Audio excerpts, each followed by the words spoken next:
नाल्यात आढळली 5 वासरे।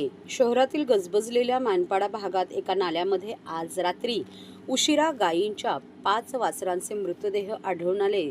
त्यांच्यावर विषप्रयोग झाला की हत्या याचा शोध पोलीस घेत आहे। दरम्यान या घटनेमुळे आजूबाजूच्या परिसरात संताप व्यक्त होत असून वासरांचे मृतदेह घनकचरा व्यवस्थापन विभागाच्या ताब्यात देण्यात आले आहेत। ठाण्यातील मानपाडा हा दाटीवाटीचा परिसर आहे। रात्री येथील नाल्यांमध्ये 5 वासरांचे मृतदेह पडल्याचे काही दक्ष नागरिकांच्या निदर्शनास आले। त्यांनी तातडीने महापालिकेच्या आपत्कालीन विभागाला याबाबत कळवले।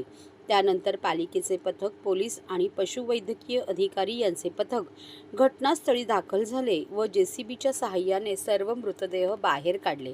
ही वासरे नाल्यात कशी आली तसेच ती कोणाच्या मालकीची आहेत याचा तपास चितळसर पोलीस व महापालिकेचे अधिकारी करत आहेत।